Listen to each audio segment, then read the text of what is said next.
Welcome to The Truth, episode 76, baby. Preseason game this Thursday. Eagles got a new player on the roster, maybe CB2. Is Cooper DeJean changing positions? We're going to talk about all that and much more. Let's go. But first off, let's hear what our boy A.J. Brown talk about this new season. How does it feel now, like kind of settling in and getting hungry, trying to go get number 2?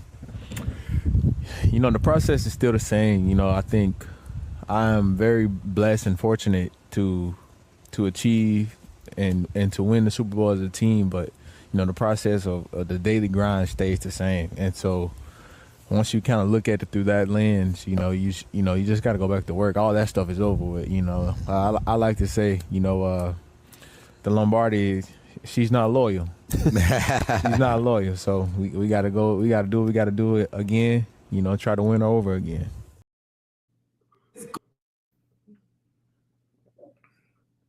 What's going on, everybody, man? And welcome to the very, very, very, very first episode of The Truth, where not all Eagle fans agree on everything. And this is definitely the spot where this shit about to go down.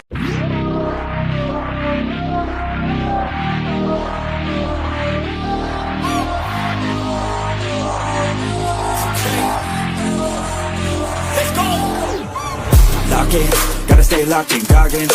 Gotta ball out like Robin. Straight to the top, I'm all in. Ordinary's like a toxin. I don't wanna be like Robin. I just wanna lead, no watching. Fuck caution, I ain't gonna be common. I got the confidence, I got mine and shit like I'm the baddest bitch in the club. I'm here for dominance, I'm being honest, that's what I want. I'll never give up, I want the whole place sold out. My name in every mouth, you know I'm after this shit. Till the world say my motherfucking name. Say my name. Say my motherfucking name. Say my, you know I'm after this shit. Till the world say my motherfucking name. Say my name. Say my motherfucking name.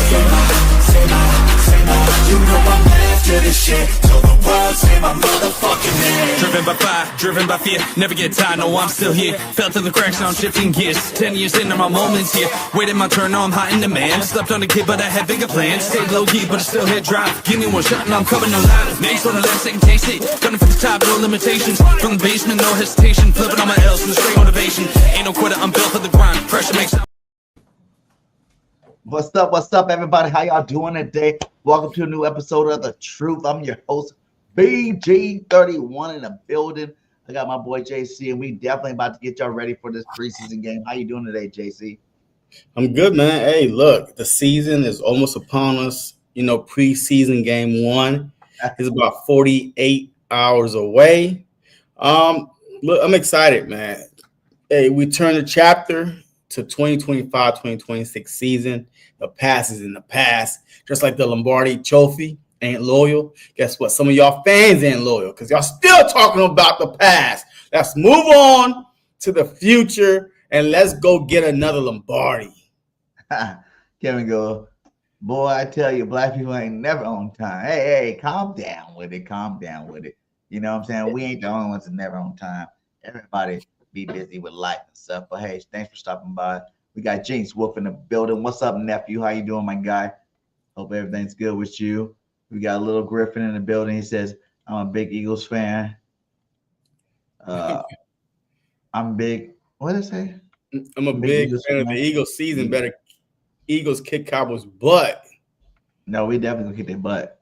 Cincinnati in the crosshairs. Yeah, man. Facts. Thursday preseason game is against Cincinnati. Nice. It's gonna be nice. It's gonna be definitely nice. But we're gonna get into it today. We're gonna talk a little bit about some new additions to the team. Have we found our CB2? We're gonna talk about DeJean possibly being our starting safety because I know a lot of people want him to stay at the position he was at, but the way Vic Fangio's talking, the way DeJean's talking, we're gonna get into it a little bit later when we get to that defensive side of the ball. But I think he might be our new starting safety. And then we're going to also talk about, the depth chart, the unofficial depth chart right now going into this preseason game. But first we start out, with our boy, Quinyon Mitchell being 49 on the top 100. Describe him in a word, I'll give you two. I'm gonna say silent assassin.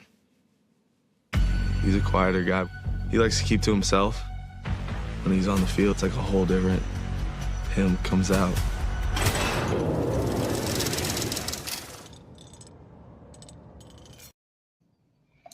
$49 on top of 100. I'm not gonna play it all. You guys can check that out. I'm not getting copyrighted on that one, but I'm not gonna play it all. But let's hear what his coach has to talk about it, and let's hear what our boy Big Vangel had to talk about it too as well. Let's start with Big. More Cooper at safety. Have you gotten more to evaluate him there? Yeah, and just like I thought, he. Oh, that was the wrong one. My bad, guys. Let's go to this coach. What do you see? This, that would suggest that he has that capability. I've been around a lot of, I'm talking about, Yeah, I've been around a lot of really good ones, and I think that it starts with just how they're built, and he's built the right way. He has a natural confidence in himself. He doesn't get rattled. He's always trying to work. So there's very little idle time during practice. When it's special teams, we're working. When the offense is on the field during the scout team period, we're working. Pre-practice, we're working. Post-practice, we're working. He's in the building early. He stays late. He's always about ball. He's always trying to find guys that he wants to watch around the league to see what elements in his game he can add. He just has a huge appetite for development and improving himself. And he's very accountable to himself. So he knows that the load that we need him to carry from here on and what we put on him last year, and he has the mental stability. You didn't mention one thing on the field. You mentioned the mental part. Which that translates. Yeah. That translates. Because when you have the mental part, when you have the physical traits that he has, the technique, that's part of it. So, when we're working on technique constantly, our foot placement, how we play the ball in the air, that stuff translates to what happens when it's full speed. And when you can be so detailed, and that's something we're huge on here, is the small details. We don't just roll the ball out there and play. So in terms of him improving on those small things, whether it might be a 6-inch step is too far, or his balance, his weight on his low shoulder is getting too high so he can't break negative. Like seeing those things on film, working on them in controlled environments, that directly translates to what happens on the field.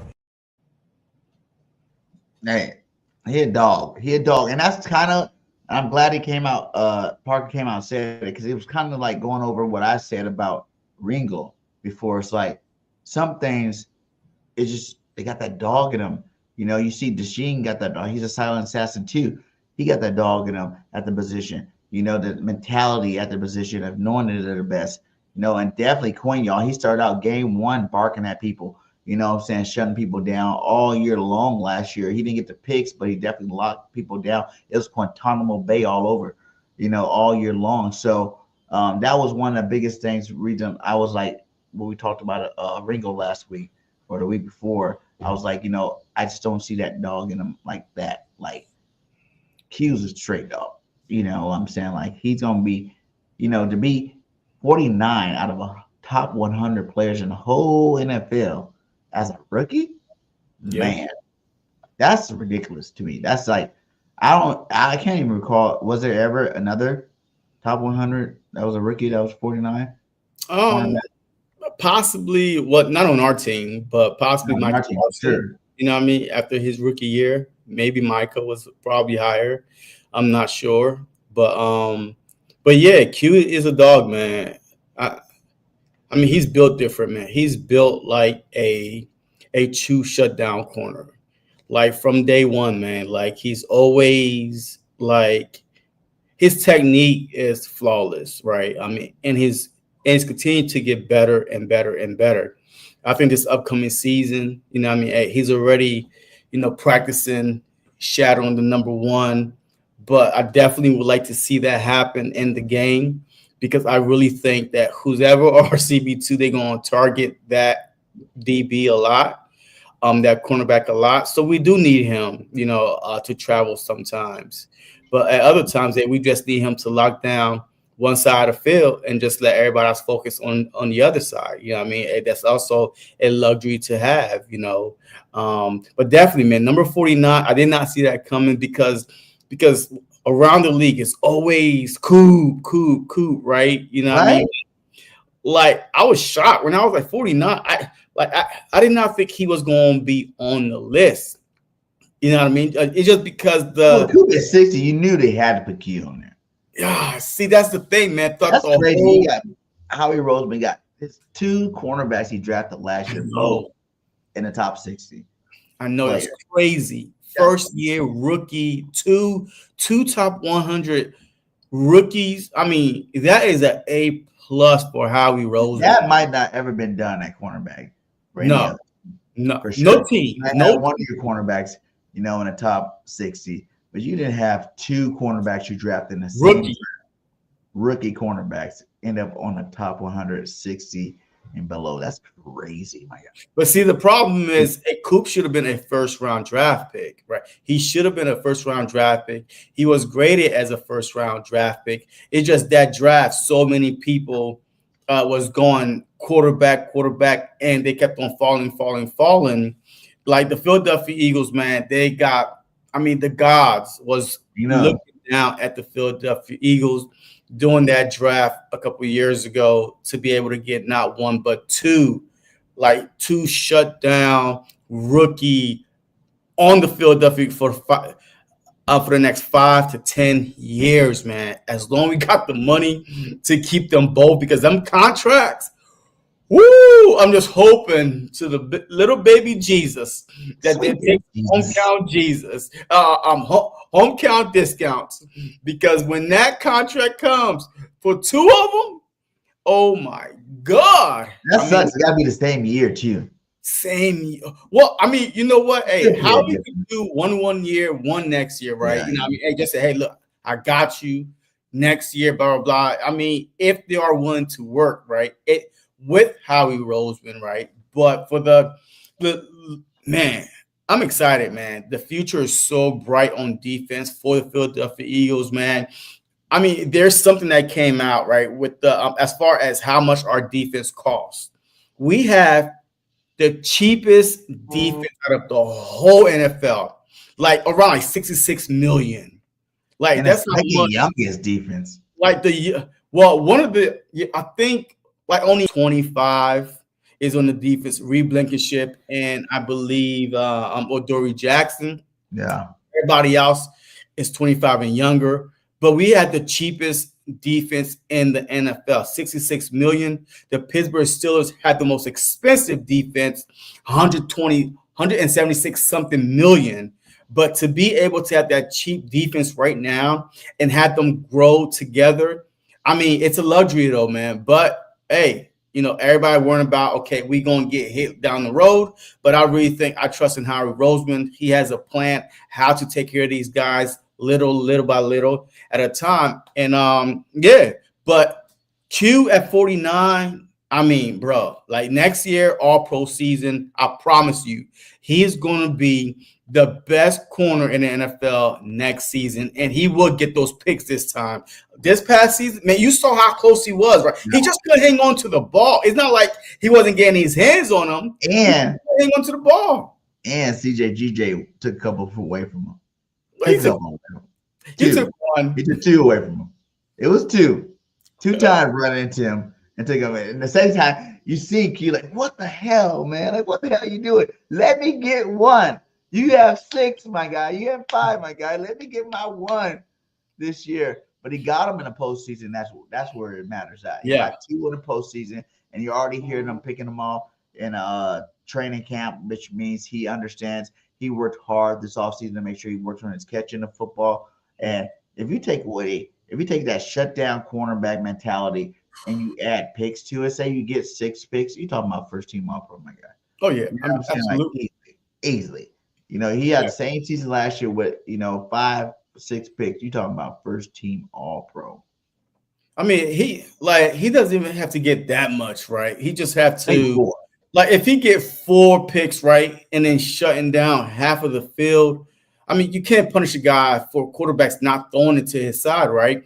But when he does get those opportunities, he needs to capitalize off of them, right? Nolan Smith, yes, we do have to pay Nolan Smith, but guess what? This offseason, he's going to his 4th year next year. This is his 3rd year, so I think Howie is probably going to pay him maybe next offseason, 1 year, ahead of Coop and Q. Look, the money will figure out itself. And the farther down the road you worry about the money, the less you have to worry about it. Because every year the money bank, that money pool is going to get bigger and bigger and bigger. I know contracts get bigger and bigger and bigger, but also that money pool gets bigger and bigger and bigger as well. So we got the best GM in football. Ain't nothing to worry about there. Yeah, man. But let's talk about the new. Hey, look, let's talk about the new JB. And I'm not talking about James Bradbury. All right. Yo, I don't know how Bradbury, baby. Is he I back? don't know. Hey, look, Bradbury gave us one good year. I appreciate him. You know what I mean? I will forever be grateful to James Bradbury, the number 24. But we got a new JB, man. And you got any clips of JB, man? You got any clips? We got a lot of clips of JB. Let's start out let's with that clip of JB, man. We about to find out who's going to be opposite side of number 49 himself. Boom. I can't quit. Jakorian Bennett, the young corner from Maryland. On my soul. Stay the same as my bankroll. Ride with my bros. Riding in the Maybach. Let's go. 10 M's up, nigga. Let's go. He'll dread. My bro leave him dead. That's from that store. On 3 different drugs trying to take away my pain, but it still gon' try my horse to put a smile on top my man. But he still can't cope on the highway. I don't wanna do something in my way. Bump, shoot something. Rude boy, trust not got a nice rum bump, but can't pay her none. Do a hit real sick, it be cold or something. I can't figure how she coming, I'ma give it to my mom. In a minute, I'ma cut a nigga knowing I'm a slime. Everything go bad, you can trust me, still time em. Niggas say they rapping, we be shooting at the bitch. Sound of the stick going boom when it hit. Sound of the smoke real loud when it's lit. Still let it out with the crowd in the mist. Black card, mess stick, I'm it. Don't pick that, try one trick. Right game, but she say wrong bitch. Young rich nigga, he done took the wrong fix. Overdose, can't shake back, no. Hop free, get the jack from the stove. White shirts. And on third down, looking for number 6, and Jamar Chase has it swatted away by Jakorian Bennett. Gang time, nigga.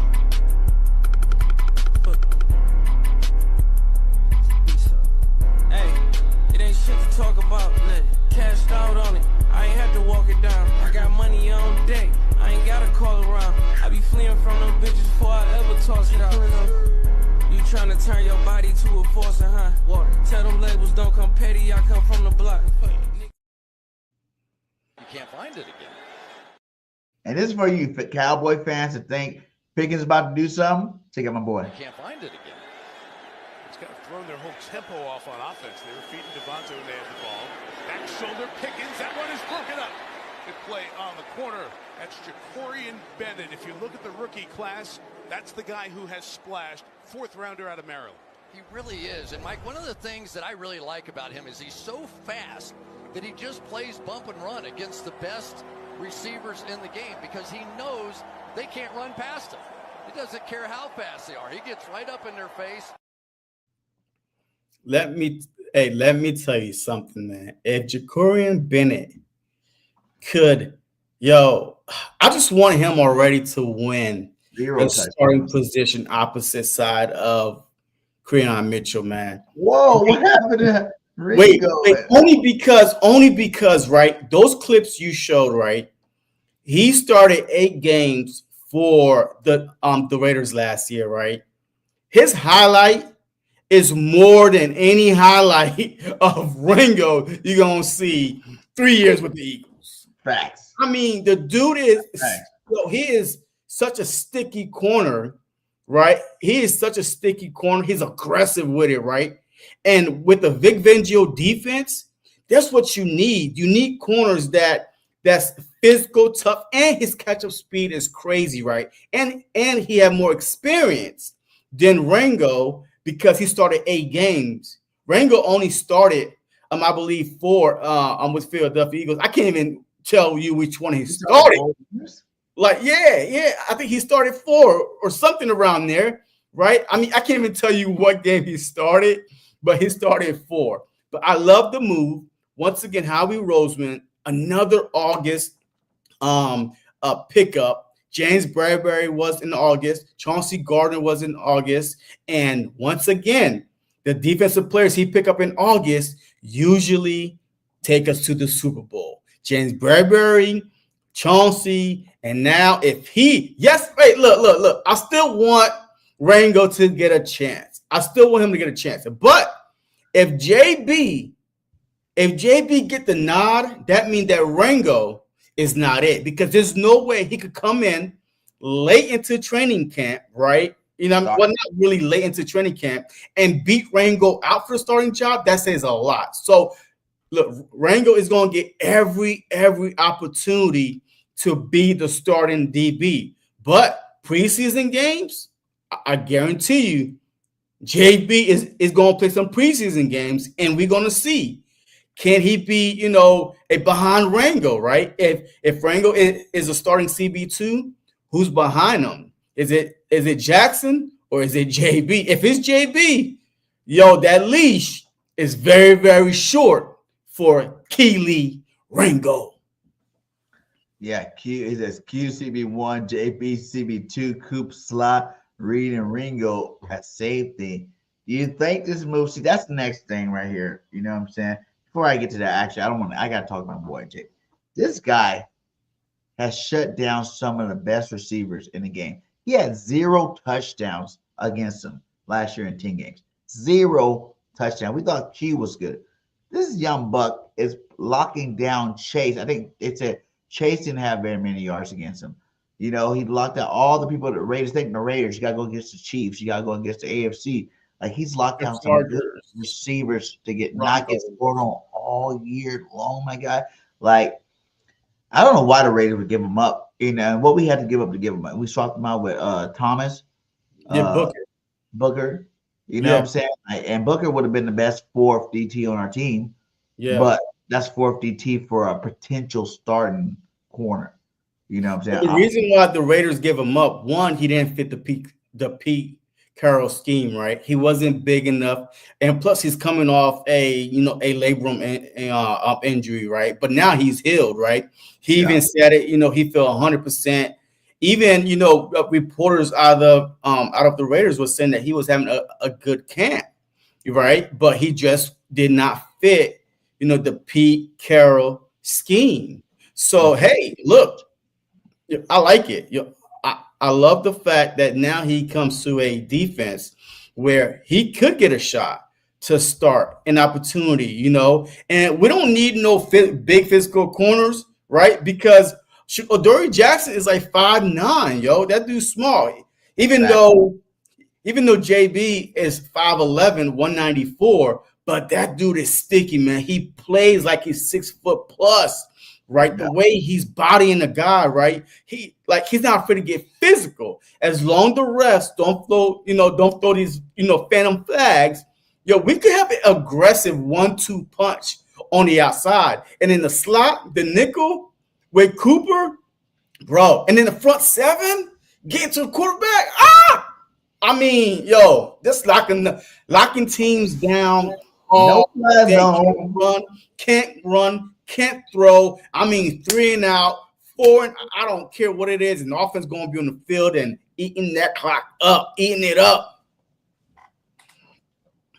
They're saying they think Ringo will make a better safety like Rod Woodson went from corner to say. But y'all got to realize one thing about that whole statement. Rod Woodson was a starting corner. Yeah. He was a good starting corner. A great one. He got older, and they moved him back to safety. Ringo hasn't started shit. Yeah. You know what I'm saying? He ain't started nothing. He is not that guy. We're hoping he could be that guy, but he has not shown anything of him being that guy. Everything was promising, but you can't even separate from a veteran journeyman like Adoree Jackson. I love Adoree from USC, my guy. But Adoree, like Vic Fangio said, when a contract's up, teams let him walk. Contract's up, teams let him walk. So it's not like he's sticking to any other team. And Fangio wanted to see what he can do with this team.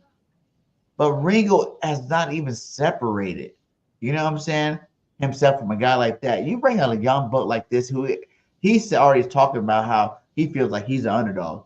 And he want to come in here and show everybody that he is that dude. You know what I'm saying? You got this guy with that mentality that he talked to you guys about. At cornerback, you're on an island 101 with some of the best receivers in the game. You got to have that dog mentality. You got to have I'm the best cornerback in the game type mentality when you play that position. And Ringo to be all talking about, I'm getting better. Hopefully, I can do what I got to do. I think I can do it. That's just not it. It's not it. You know what I'm saying? You got to have that dog mentality. And I think this boy's about to bring it. And like you said, Adoree, watch out. Ringo, watch out, because I really think it's possible this guy goes in there and gets that start. We got 3 preseason games. He had 3 opportunities to show what he can do. And I think by that 3rd preseason game, it's going to be a decision. Because why else would Howie make the move, right? Give up your 4th best, defensive tackle, which we rotate defensive tackle pretty often. You know what I'm saying? To give up that guy to get this guy and bring to this team right now, when you still got guys like, remember, Eli Ricks has been moving up the charts. You know what I'm saying? Eli Ricks been having a couple of good plays, but he got to eliminate some of the bad plays, is what Fangio said. You got Ringo, you got, your boy Adore. It's like, why else would you go get a talent like this guy and bring him into the fold if you were 100% confident in Ringo or Adore? Yeah, man. Look, hey, just like you said, man, he loved the underdog mentality, man. This was a quote last week, right? When he was talking to some reporter, right? He said, I always felt like the underdog. I always had to get out the mud, and man, there's nothing I shy away from. That's who I am, right? I mean, this dude is coming not to be a deaf piece. He's coming for somebody's job. Yeah. 4th round pick. And look, and the weird thing is he was picked same year as Ringo, 1 pick. He was picked 102. He went to the Raiders at pick 102, and Ringo was picked 103 by the Philadelphia Eagles. Yeah. That means that the Philadelphia Eagles would have picked him if he was on the board, but because he went to the Raiders, a pick before, they just. You think they were going to pick him? Huh? You think they were going to pick him? Yes. They always had their eyes on him out of Maryland. If he didn't get picked by the Raiders, I mean, this dude is a 4.29, 4.3 speed. If he didn't get picked up by the Raiders, 1 pick ahead of Ringo, because it's not a coincidence. It's not a coincidence that he actually 4th round, same draft, 1 pick ahead of Kelly. You know what I mean? Keeley. So, look, I'm telling you right now, he's not coming to be a deaf piece. He's coming to take somebody's job. And right now, Adoree Jackson, he brand new in the scheme, and Vic Fangio said it. Him and Keeley, there's no separation right now, right? I mean, he's begging for somebody to take the CB2 position. And I really think that's why Howie Roseman, look, I really think that Vic was like, look, Howie, give me a 3rd option, right? You know what I mean? Give me a 3rd option right here. Give me another guy, please. No separation, and I'll feel comfortable. So what he did last year versus number 1 receivers. Cortland Sutton, 1 reception for 24 yards, 3 targets. Jamar Chase, 3 receptions, 16 yards on 4 targets. Ladd McConkey, 0 receptions on 1 target. All game long, this guy was shutting stars down, my guy. Shutting them down last year. So people, we got a good one. Look at these numbers here. This is first, and this is for among cornerbacks with 450 snaps. 0 touchdowns. First, number 1, and giving up touchdowns last year. 176 yards allowed. Number 2, 18 receptions allowed. Number 3, 7 PBUs, 62.4 QBR against him. That's 5th. 37 targets. That's 10th. And he's only 24, about to be 25. Only 24 years old. That means that we have him for at least minimum another year. Another year minimum, because this is his 3rd year. Yeah. He's going into his 3rd year just like Keeley is. So if he even comes, you know what I mean? Like if he just if something happened to one, boom, he, just like man Rodgers, right? Hey, when called upon, go in there, make a play, make a name for yourself. He could really be our CB2 next season, if not this season. So, I mean, I think they're going to give Keeley every opportunity, but if some way, somehow, throughout the season, Vic Fangio say, look, you know what? He does a Cooper DeJean type of move, insert him in there. Keely, and now we're going to see the field again. Now we're going to see the field again. What do you think about this? Because this now with this guy on the team, it's going to be bringing back to this. And I know we talked about this before. You're like, no, absolutely not. A lot of people are like, no, not absolutely not. But if you heard Cooper DeJean last interview he did, he talked about how he's feeling a lot more comfortable back there at that safety position. You know what I'm saying? He goes, listen to Big Banjo. He tells you. More Cooper at safety. Have you gotten more to evaluate him there? Yeah. And just like I thought, he can be a good safety. Just the other day we had a route that we struggled with last year in games to pick up, and he did it like he'd been a safety his whole life. So yeah, he'll be a good safety if we need him there. And Cooper talked about he liked being from college, though. He played at college. Yeah, but he talked about too how he liked being back there at the depth. It took a couple of practices to really get it down, but he liked being. And remember, guys, CJGJ was a slot cornerback nickel with the Saints before we turned him into a ball hawking safety. Why cannot work for the safety position for us here with Cooper DeJean?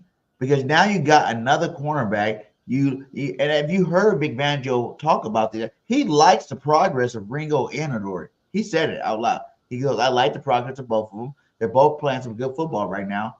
And then you get this guy who's not that tall either, who's actually a really good cornerback. Do you think it's Big Banjo saying, you know what? I'm going to have to play him. I said it. But Kuba hasn't really been playing like that. You know what I'm saying? He hasn't got the reps that he's needed. Like Big Banjo said, you got to be on the field to get the reps. He don't really care about the mental reps. He care about on the field reps, right? Sidney Brown's played good. He's still making strides, is what he talked about. Seen got hurt again. McCollum,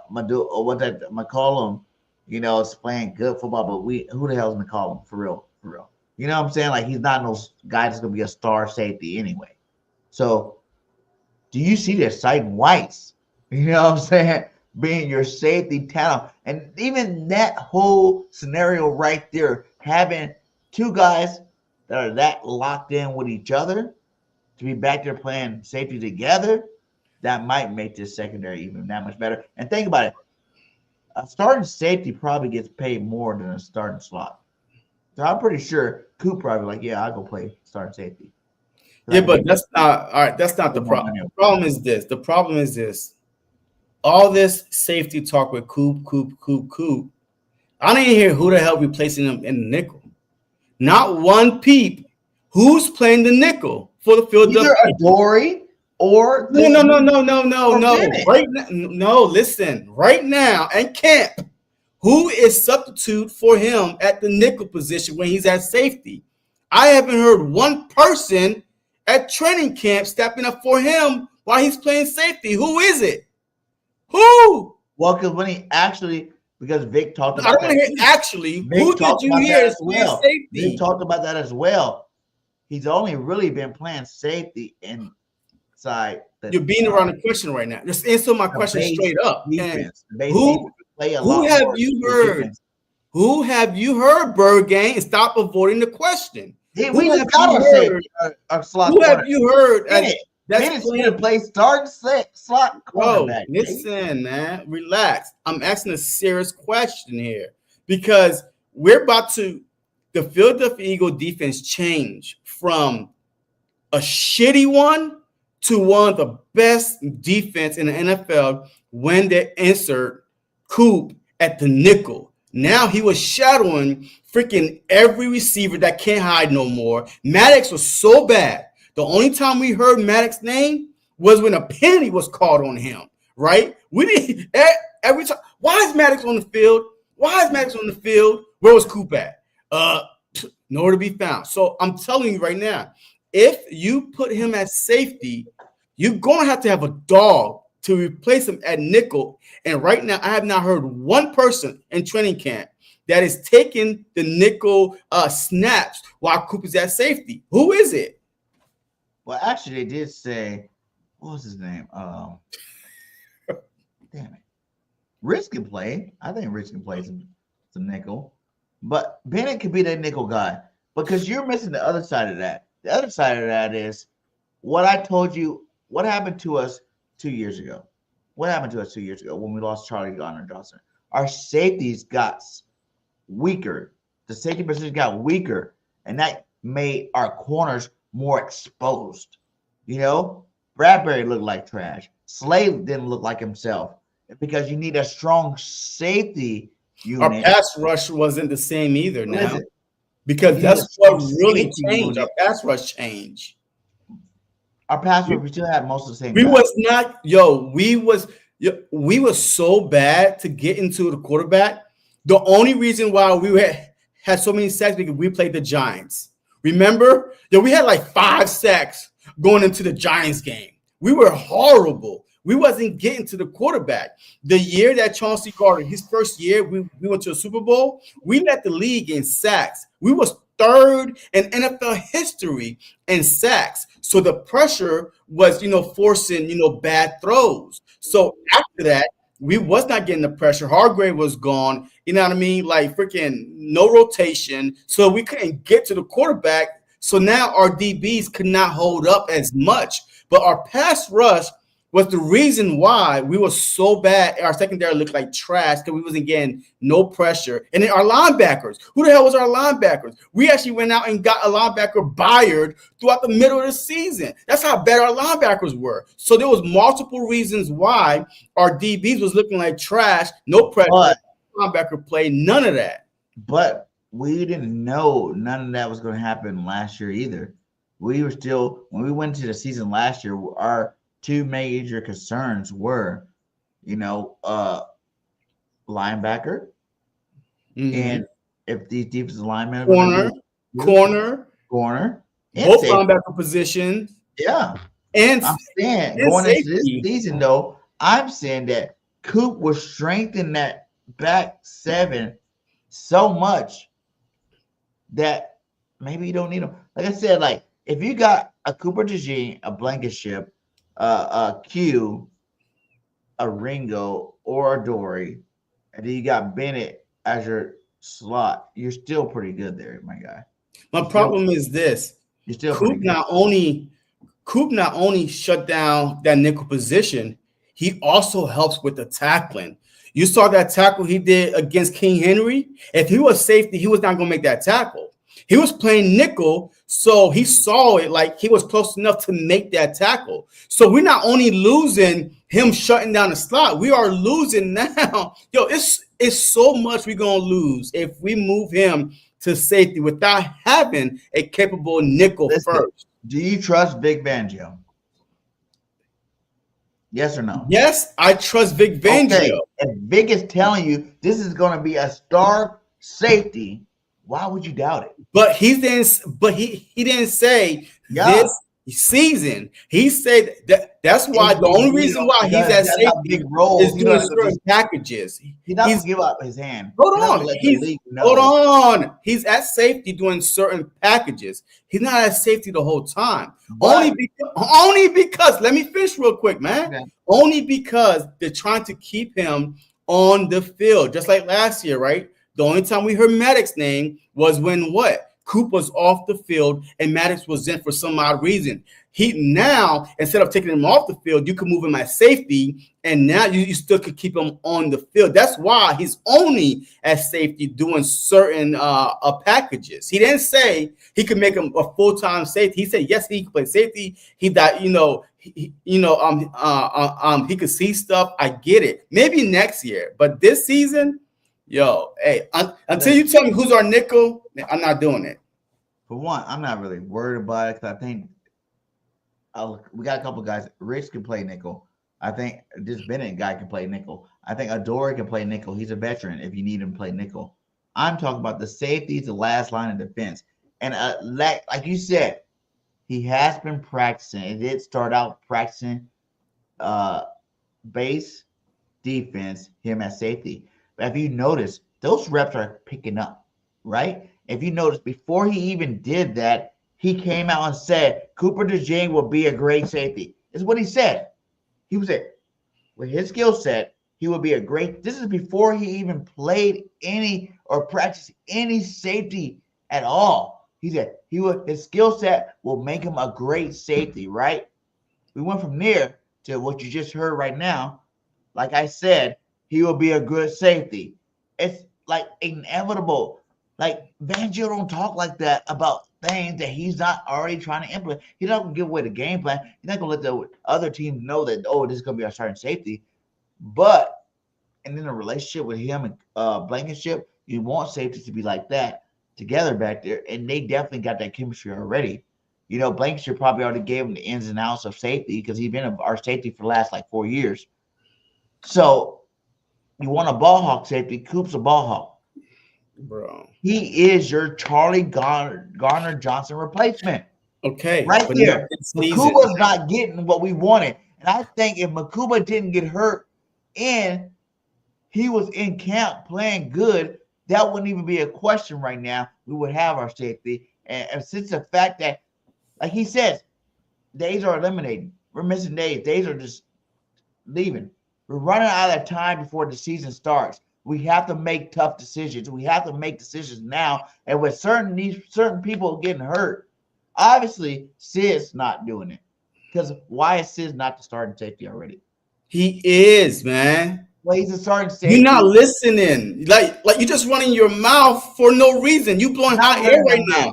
You're not listening. He's only at safety certain packages. I saw him. Look, I saw him back there with Sid. You know what I mean? I saw Coop and Sid on the field at safety when I was there at training camp, right, last week. They both was on the field, right? I didn't see Reed. I don't know where Reed went. Maybe he slid down to nickel. My problem is I'm not going to disagree with you about him possibly being a great safety. But right now, even when Chauncey Gardner was our safety, right, that nickel position is such a big Lamb, he hides in the nickel. Jamar Chase, he goes in nickel. There's so many good receivers that play in that nickel. Right now, we have not heard a peep who's playing nickel at all. I understand it's sexy to put Coop at safety, but who is our nickel? Until you could tell me that, until Vic Fangio come out and say, hey, we've been playing this guy in nickel, because we hear Dory Jackson and Rango. We hear about Q. We hear about Coop at safety. Who is our freaking nickel? Because that position will make or break us this upcoming season. We playing a lot of team. Apuka Nakua. He played, he hides in the nickel, in the slot. We playing a lot of receivers that hides in the slot to go against a trash DB. Safety is not just, he's not just like, because he's a safety, he's not going to play these guys. Safety's covered tight end. Safety covers slots. Safety still covered. There's a lot of other packages besides the nickel. Like maybe we only play so much nickel because he was good at the nickel cornerback, so that was our feature because that was the best secondary we could put out on the field last year. This year, if we want to move to more exotic fronts, dime defense, you know what I'm saying? Other zone defenses, 3-3s, or whatever you want to do. Maybe that would be the key, because it's not saying that Cooper won't come up and play these guys in a slot. At safety, he can do both. And that's basically all you're doing by saying, in our base defense, we're going to put him at safety, but in nickel, he's going to stay at slot. You know what I'm saying? That's basically what you're saying there, is that we want him to play both. And just because you move him to starting safety, Malcolm Jenkins, remember Malcolm Jenkins for our team? Malcolm Jenkins played the slot very well. Every year he played with us. No, he played a tight end. He played the tight end. Not just the tight end. He played mostly the tight end, bro. Go look at Michael Jenkins tape with the Philadelphia Eagles. He played slot receiver. He covers the tight end a lot. He came down to cover the tight end. He did not go out and cover no wide receiver. He was down covering the tight end. That's how your safety come up. But to have your safety come up and cover wide receiver in the slot, then you are still weak in the back. It makes no sense. That's it when makes you zero let a guy, like when you got to play him up in the slot, like you said. That's when you let a guy like you play dime defense and you let a guy like Sidney Brown go back there. If we're gonna win a Super Bowl again, we can't come with the same fronts we played last year. Is what you don't understand. We can't just come out nickel heavy all year long because teams That's not what I'm saying. For that. That's not what I'm saying. So now we gotta switch it up. We gotta play some more dime. We gotta play some other coverages. Yes, different packages. Having him inside the safety spot will help us do that. Is what I'm different packages. I agree. You're repeating exactly what I'm saying. I'm agreeing with you. Different packages, but he wouldn't mainly be a nickel in different packages. He might drop back to safety to keep him on the field, right? That's what I've been saying the whole time. But you want him strictly as safety, and then talking about coming down to a slot. Your safety position is weak right now. Like you have nobody back there besides who? Reed? Like who's your other safety? If everybody's Makuba's supposed to be that starting safety, why is everybody, because he got hurt, all of a sudden don't think he's going to be the starting safety? Because if that's the case, you can slide him to the slot and Makuba. Only because of Big Benjo is big. You got Sidney Brown back there. You got McCollum back there. You got Seed back there. Like there's now Reed is going to be back. Look, the only reason why right now is a little iffy because Vic Fangio is really, really big on training camp. That's why he said that Sidney Brown and Makuba, they're both on the same playing field because Sidney Brown last year, he was hurt throughout training camp. So now he's really big in training camp. If Makuba can't get on the field, look, Vic Fangio is not going to play him. Just like he wasn't trying to play Sidney Brown throughout the whole season, right? So if he can't get the reps, you can't blame us for saying that, hey, he should have been a starter. He just can't get the reps because he's hurt. It's that Vic Fangio's defense designed to keep everything in front of you. Having Coop back at safety gives up our weakness on defense. That's what I'm saying. That was the whole point. That was the reason that year. I know you want to say the pass rusher wasn't the same. I know you want to say the linebacker wasn't the same.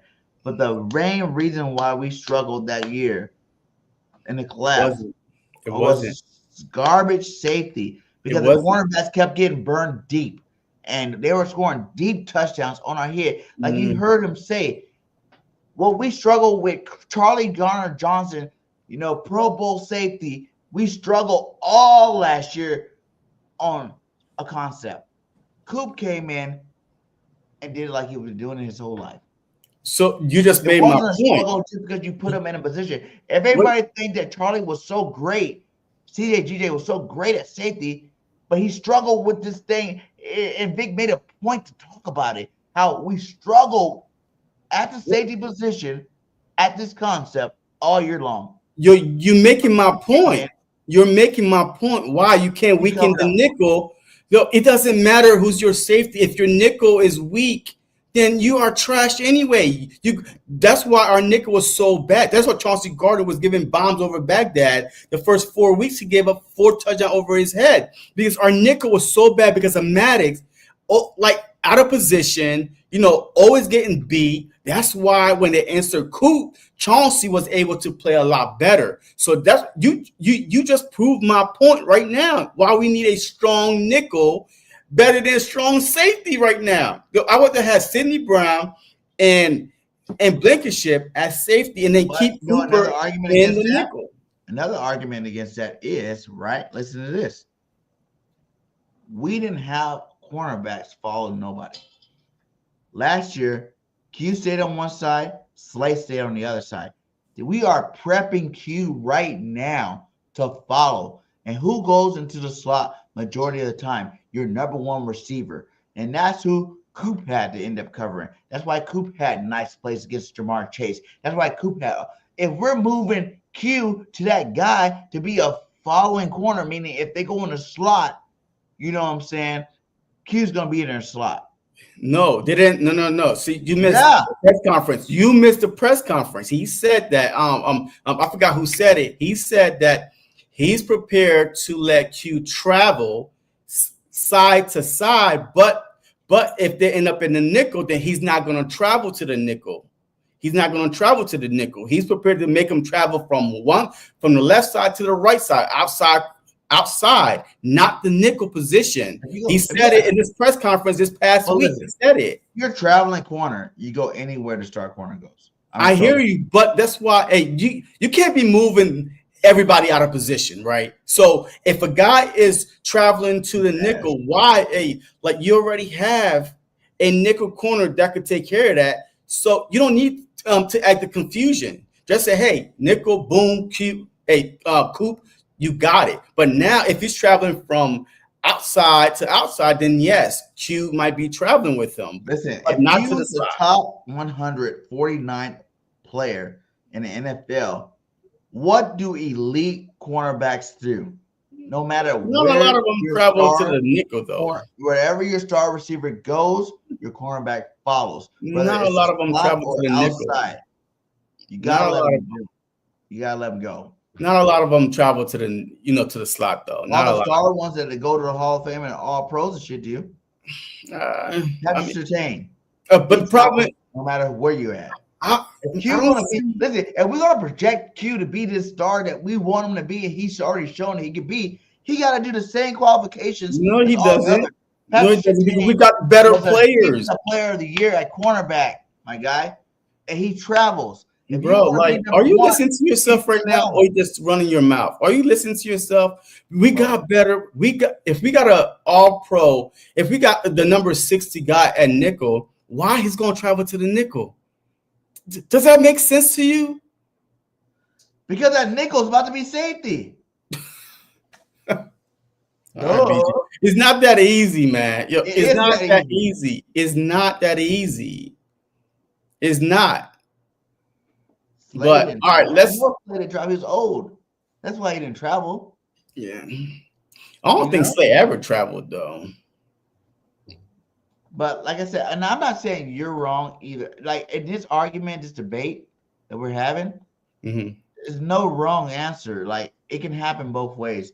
Like I still feel like Banjo, the way he's talking, knowing that old school coach that I know, he's telling you everybody right now that Q's about to be our safety.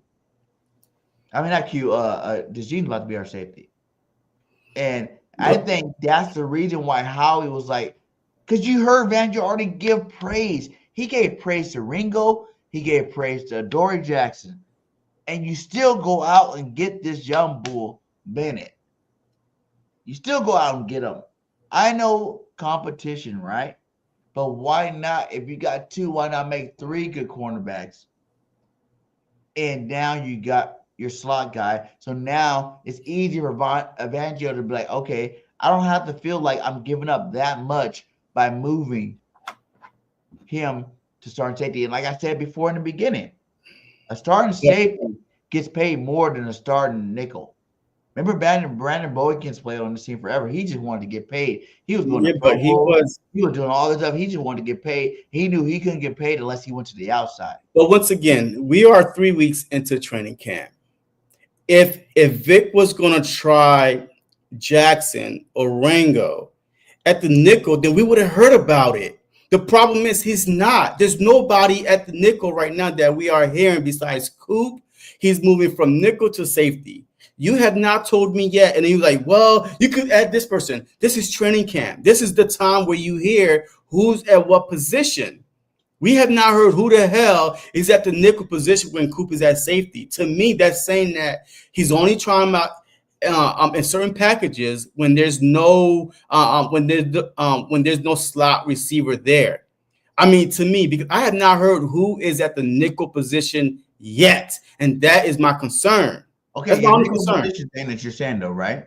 Huh? If we able, like we said, we need to diversify secondary. We need to be able to play multiple fronts. I mean, just like we need to play multiple coverages. If you're going to just say dime, for instance, as you're starting safety, you're still covering the slot receiver. So you're not missing out on that whole, who's going to play nickel? Because guess what? Coop's still going to be in a box. He's still going to be up against the line. He's still going to be on the line playing the third best receiver or even the first best or whatever they put out there. And certain packages too. See, like there's only one package you can say. You keep avoiding the question. That's nickel. There's so many multiple defenses out there. I hear you, but once again, you keep avoiding the question. You keep going back to if you play down. I hear you. I know what you're talking about. Who is playing nickel? And stop trying to bring Coop down to play nickel if he's playing safety. Stop doing that. But Give me the actual answer. Who is playing nickel? You act like safeties don't play receivers. Oh my God. Okay. You know what? I'm done. All right. Let's turn the topic because you have no idea what the hell you're talking about. Like, you have no idea who's going to play the nickel. I know what I'm talking about. Well, you bring the safety down to the nickel. You're only worried if you're going to play the nickel when we're in nickel. And what I'm saying is, you can still. That's instead of okay. All right. Yeah, I've been hearing it. Wait. Let me finish what I'm saying. I'm not saying nothing. Him starting at nickel, right? And there's all these other defenses he doesn't start at, right? Nickel.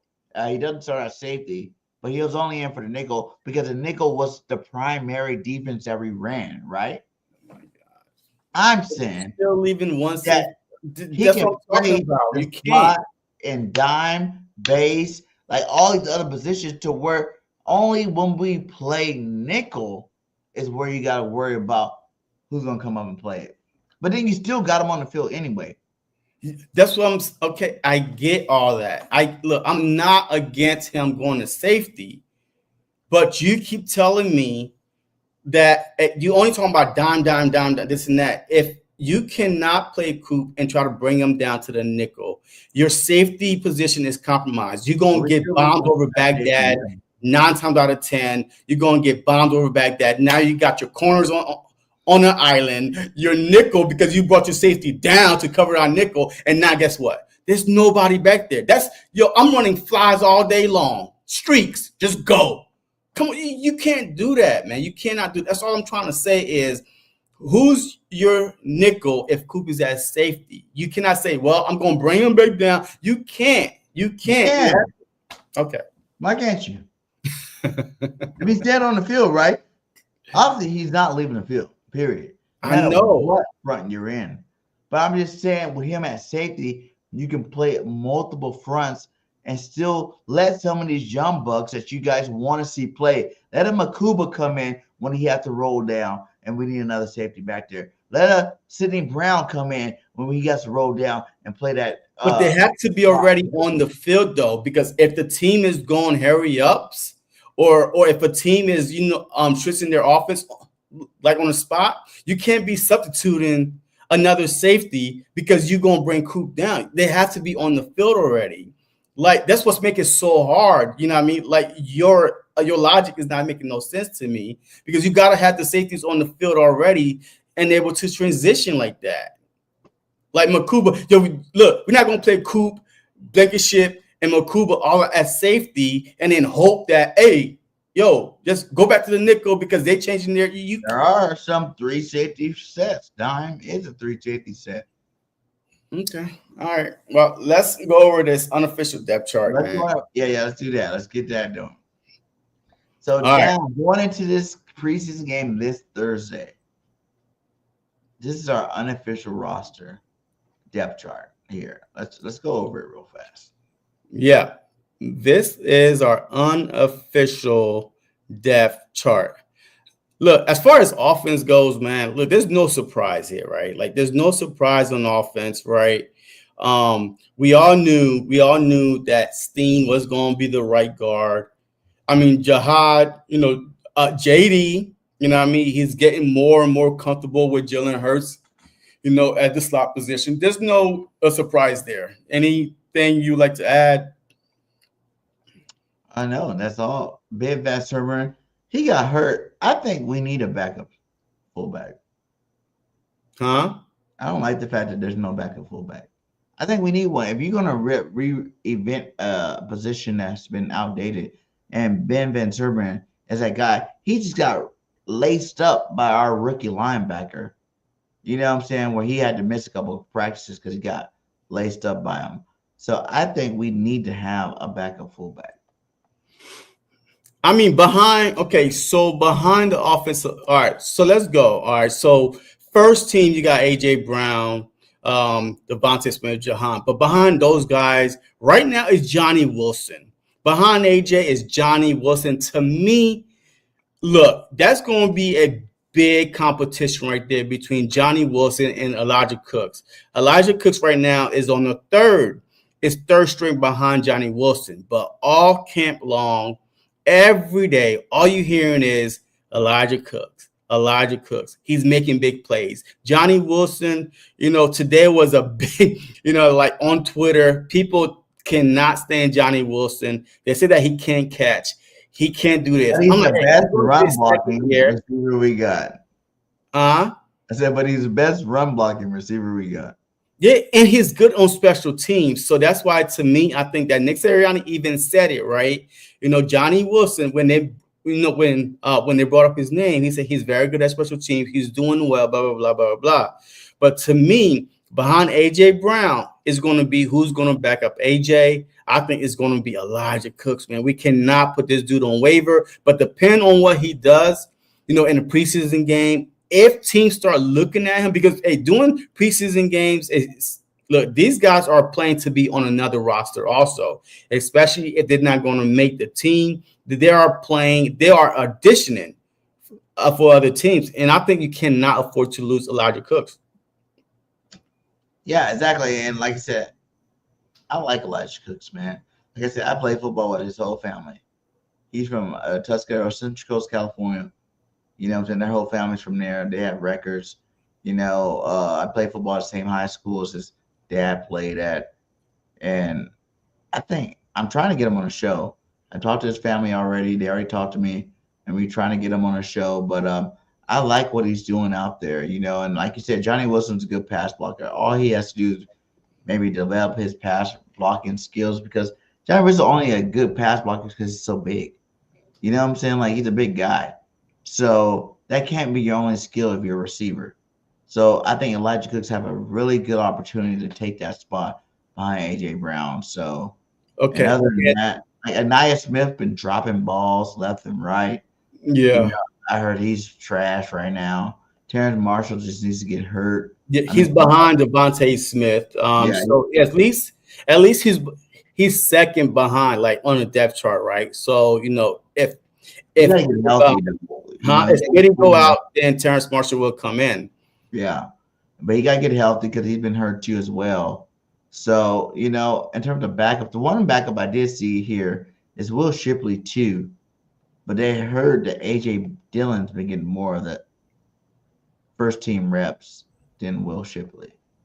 But see, I think that with AJ Dillon is more of a short yardage, like a short yardage type guy, right? Or even a goal line. You're not going to put with Shipley, on a goal line. You're not, right? You're not going to take Barkley out or AJ to put a small behind Will Shipley on a goal line. No, that's small though.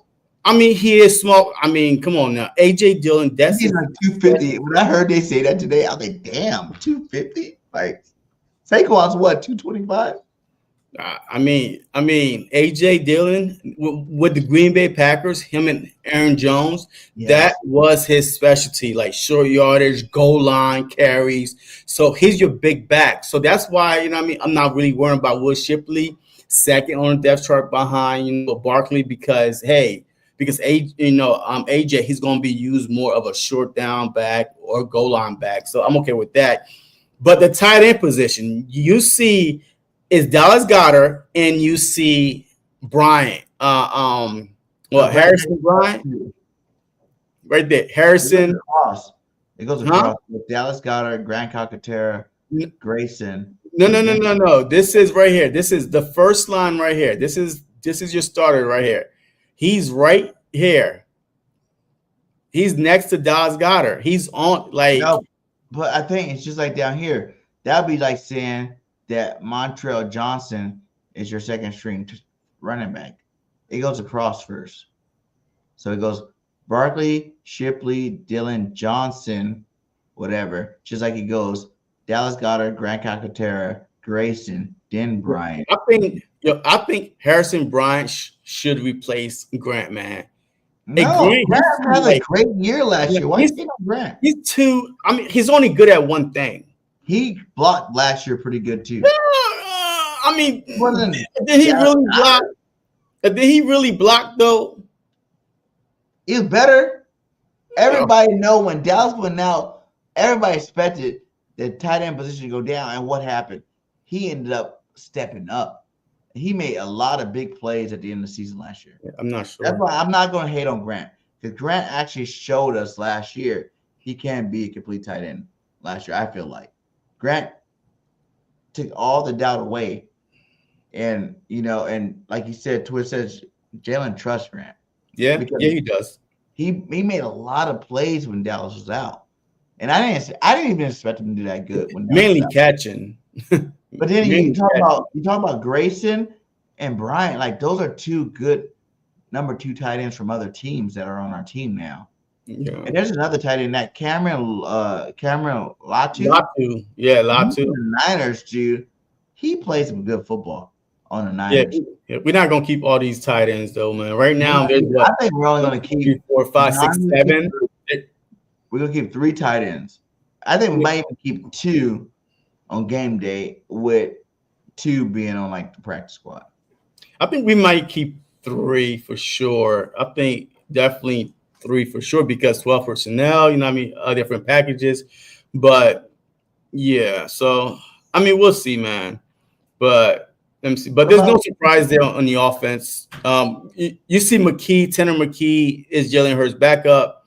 Hey, congratulations. I like McKee myself. I like McKee, so he's throwing some dimes out there. The only thing I would say about the quarterback thing is Thompson, Robinson, DTR is over McCourt, and everybody says McCourt throws a better ball, but Thompson's actually playing better right now in training camp. Because we're talking about McCourt, I think he's going to be a practice squad guy. He's going to be a practice squad guy. I don't think nobody is going to pick him up. But DTR, he got experience in the league. So I don't know. We'll see. We're definitely going to address 3. A lot of both of those guys, because I don't think we're going to play McKee very much in the preseason either. McKee is going to play. McKee is going to play. Jalen, and I don't think we're going to play McKee that much, because McKee's already proved himself. Yeah, quarterbacks, I think both Jalen's not going to see no preseason. You guys get ready for 3 games without Jalen Hurts, because that's not going to happen, because he hasn't done it. And then you're going to see maybe 2 games where you see McKee in the first quarter, and that's it. But you hear what Jalen Hurts say today when they asked him, about the preseason game. He was like, shoot, I would like to play. You know what I mean? Like, I know the games don't count for anything, but still, just to get in a rhythm with the guys, even though, the play calling is going to be dummy plays, whatever, and the defense is going to be dummy play, but still, like, he still would like to play. But I think Nick Sirianni, the way he's been doing the past few years is a joint practice. Shut that shit down. It's basically your preseason game. Is your joint practice. You're not going to play Jalen Hurts at all. At all. I don't give a fuck what. I think we'll see him. I think we'll see him. What? Remember, was it last year or the year before? We saw Jalen Hurts in the preseason game. We saw him in the preseason game. Remember when they tackled him out of bounds? Man, the sideline went shit. It was like, like I forgot. Was it last season or the season before? But he played. He played 0 preseason games last year. Well, it probably was the year before then, but he did play, at least 1 series in a preseason game. Even Nick Sirianni was getting pissed off because somebody tackled him out of bounds. You know what I mean? So don't be surprised if you see him play, because he did bring it up today when they did ask him. He was like, hey, I would like to play, in just a little bit, but we'll see. I want to see him play. I think we should go old school. First preseason game a little bit more, second preseason game. Half the third preseason game, but people get. We only got 3 preseason games though. Remember, like they so cut it down to 3 from 4 to 3. First quarter, second preseason to half, and then a drive or 2 the third preseason game. No, the starters do not play the last preseason game. We only got 3 preseason games. I just told you that. I'm trying to say you're trying to change it up to like this new format. I'm just saying that's why I would like to see Jalen play. Why? Like, The starters don't play last preseason game.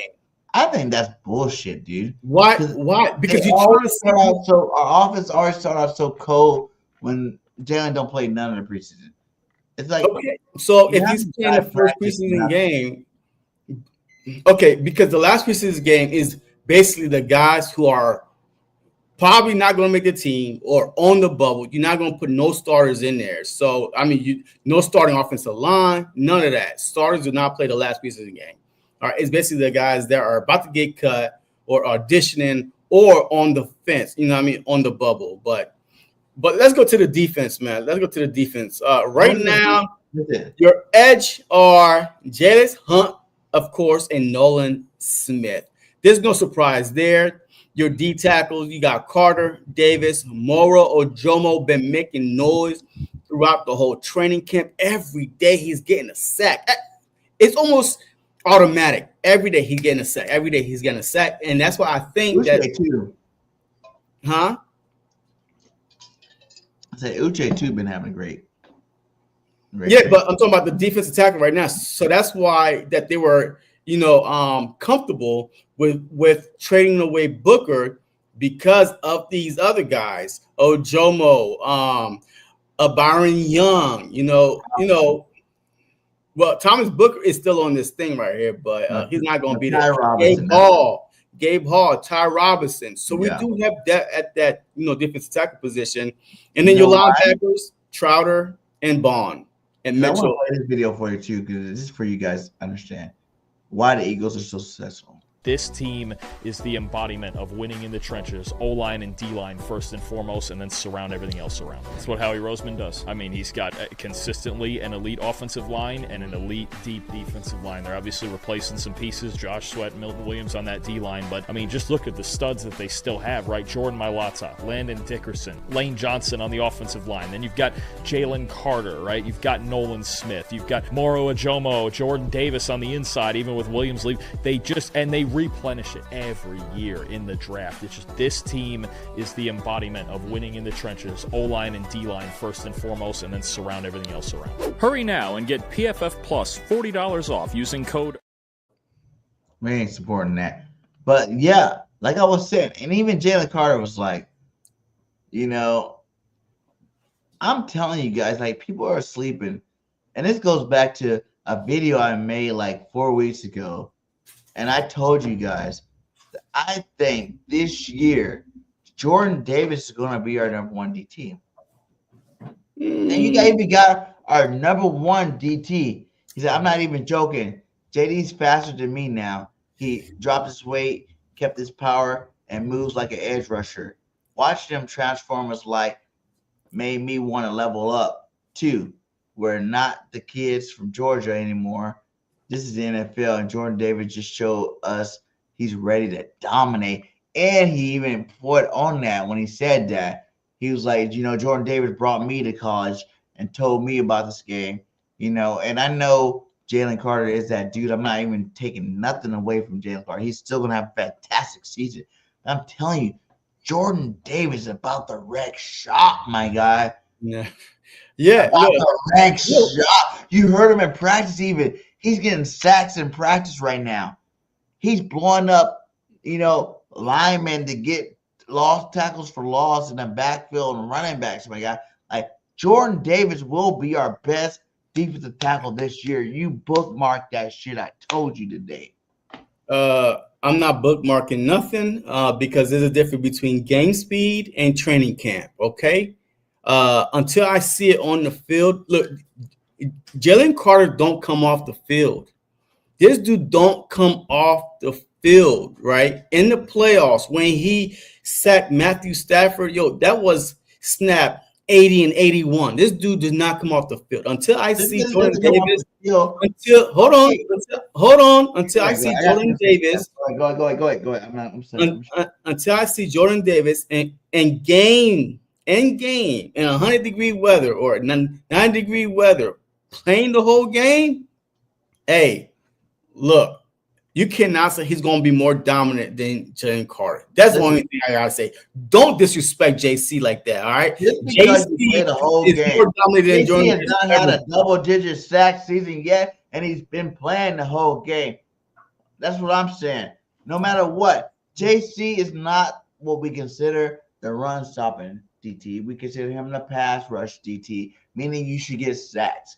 Jordan Davis, since day one, has been the run-stopping DT. When he's in the game, he balls out, and no one runs the football on us. Now he's adding pass rushing ability to that, starting at the end of last season in the playoffs, getting sacks.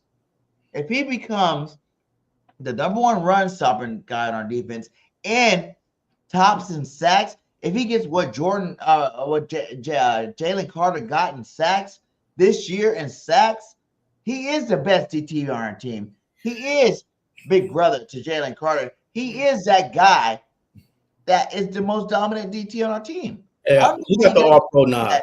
I don't know how you look at him because he played every single snap. Who's going to be? That makes him better than the guy that already. Who's going to make NFL top 100? Jordan Davis not on our football team. See, you are. If who got the All-Pro nod? Who's going to be NFL top 100? JC, not JD. Okay, so we have to see. We have to see.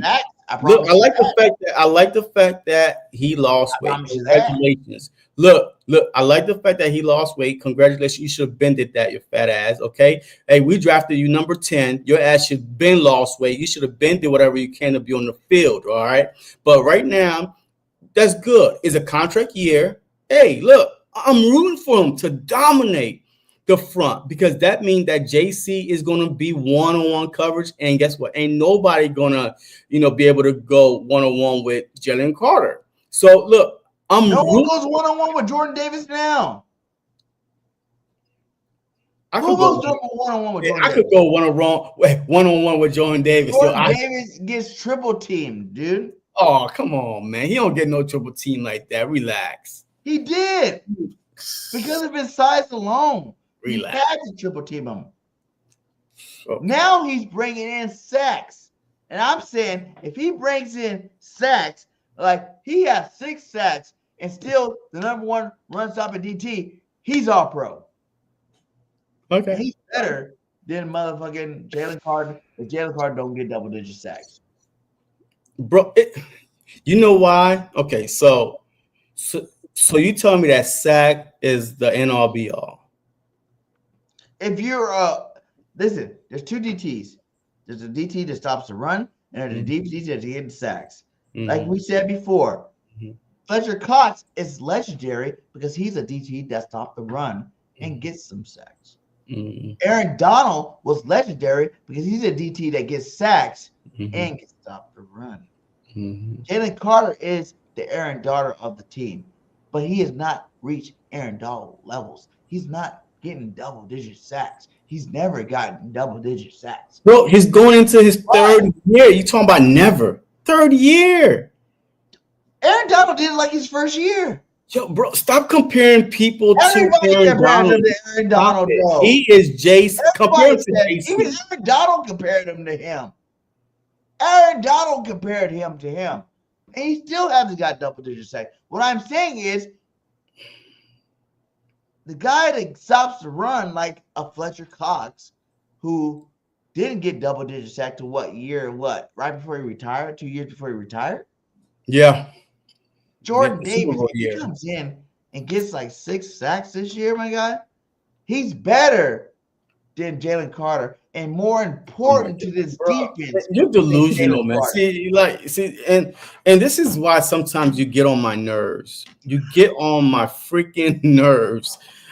Yo, Jalen Carter is about to be NFL top 100, probably number 30 something, probably number 20 something. He's one of the they're comparing him to Dexter Lawrence right now in the NFL. He's like behind Dexter Lawrence right now, right? So there's ain't nobody comparing JD to nobody in the NFL right now. Who? JD who? Like that's hey, when you say Jordan Davis, well, he stops the run is what you cannot say he don't do. Right? Like JD already got something that you cannot take away from him. he has been the best run-stopping defensive player on our team since he's been there. Regardless when of he's on how the many field. snaps, When he's on the field, this is a correct. passive league, my guy. So regardless of how many snaps you talk about, he's been number one in run-stopping defense on our defensive tackles position. If he adds what he adds at the end of the playoffs, and he adds like 6 sacks to that, he's the best DT on our defense, my guy. Sacks And is not a bad. this year, Jalen Carter might get ranked in the top, obviously 20-something, I 40, think. right? But I'm saying after this year, we're talking about this year. We're talking about this year now. We're not talking about what happened last year. The top 100 for what happened last year. I'm saying this year, if JD goes out there and what he's doing in practice right now, getting sacks, disrupting the run. He's lighter. He's faster. Even Jalen Carter, he's faster than me. Look, you know, I don't want to give him too much praise, but he's faster than me right now. Look, I like if he goes out and dominates the way that even Jalen Carter says he's going to dominate, then he's going to be the best defensive tackle on this football team, bro. Hey, look, I'm from Missouri, man, the show me state. Hey, I hear you. Look, I hear you, but until I see it on the field, look at it. Look, even Vic Fangio was like, "Hey, he got to stay on the field." So look, he's in shape. Like Luka Doncic, hey, he come into the season almost every year in shape, and throughout the season he get fat again. All right, so I don't want to hear shit. Look, in the offseason, you ain't got nothing to do but to get in shape. But now the season is here. I see all you haters in the building. No, ain't nobody hating. Y'all hate him because I'm saying that, and it's not a bad thing if he is better than Jalen Carter this year. It's not. That's cool. If Jalen Carter's still good and JD's just better, that means we have an unstoppable defensive line, which is good for our team as a whole. What I'm saying is, he's already number one. He's better than Jalen Carter at run stopping. Period. Y'all all know that. But Jalen Carter had to put up the pass rushing numbers that we want to see from him. That's you want. That's you want. You all about sacks. He hasn't got no sacks, my guy. You all about sacks, bro. I want to see some sacks. Okay, when you watch Jalen Carter play, this dude ruined games, saving us against the Saints, against the Rams. This dude's in the backfield. What did Jordan Davis all do the time in the playoffs when he got those sacks? Okay, all right. You talking about the playoffs? Okay, good job, right? What did he do throughout the season? Nowhere to be found because he couldn't be on the field. Okay, look, if JD is better than Jalen Carter, you know what? I would do this for you. I'll get you a Jordan Davis jersey. You ain't gotta get me shit. Yeah. All right, because that's how confident I am that Jordan Davis is not going to be better than Jalen Carter. Jalen Carter is a one generational talent. No one is stopping him, and he's not coming off the field. JD is going to be like another Dexter Lawrence, but less talented. Can't stay on the field because he's too big. All right. So that's the problem with Dexter Lawrence. He can't stay on the field because he got on the sideline, and then there's plays going on. You got to be on the field to make plays. Is it no one ever said JD is a generational? No one. Okay. No one. And that's to prove my point. That's what I'm saying, guys. Y'all missing what I'm saying. Y'all keep saying he's generational talent, right? Where's the generational talent numbers at? You're talking about sacks. You play the whole damn game don't make you a generational player. Is what I'm saying. Who cares that you played the whole game? Who cares that you had 6 sacks, 7 sacks in the whole season? Who cares? If you're really generational talent, the LTs, Aaron Donald, Warren Saps, you know what I'm saying? Generational talents that's really generational talent. Forget just saying it just to say it. Where's the number to back it up? Is what I'm saying. He has not showed us in 3 years he can get double-digit sacks. Y'all still crowning him the best. And I love Jalen Carter. I think he's awesome. Without Jalen Carter, we are not Super Bowl champs. Like generational mean without very often. impact. We've had a lot of good DTs come in the league that didn't get double-digit sacks. Bro, The without only ones Jalen that we Carter, consider generational are the without ones that get Jalen double-digit sacks. Carter, He's not one of them. BG, are you listening? Without Jalen Carter, we don't have 2 rings right now. We don't. Impact. He's the reason why. 2 rings. He only been there for 1. Listen, our 2nd ring we got this past season was because of Jalen Carter. If Matthew Stafford, because that play was open, if Matthew Stafford had 1 more second, that's a touchdown. Like he What about 1 play? Impact. Generational. When you call on him, he makes plays. Period. But see, and now y'all see why BG make my head hurt sometimes when I'm on the show with him. I don't know if I don't know if he's doing it on purpose or what. I do. But he be making my head hurt because the way he be talking is like delusional.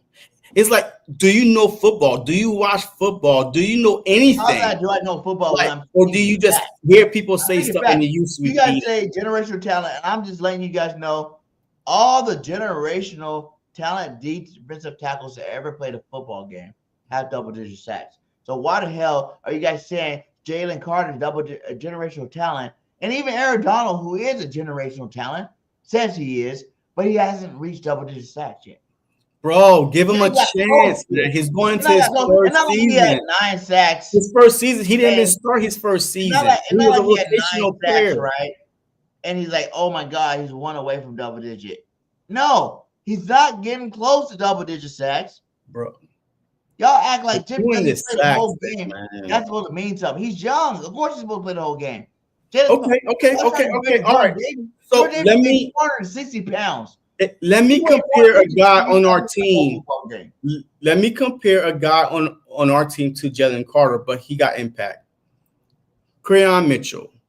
Where's the interceptions at? Hey, he's a DB. He's a cornerback, right? Where's the interceptions at? But guess what? He's shutting down receivers. He's locking down. No. He's shutting down everybody. That's different. The interceptions will come. But he still sacks will come. Everybody. Sacks will come. Because you know why? Sacks will come. It's hard to get sacks when you're the only guy on the defensive line that people are actually game planning for. And now if Jordan Davis had the impact that you say he will have, I guarantee you that Jalen Carter have double-digit sacks this upcoming season. He can't do it by himself, though. So Milton Williams, Josh Sweat, guys got paid bank.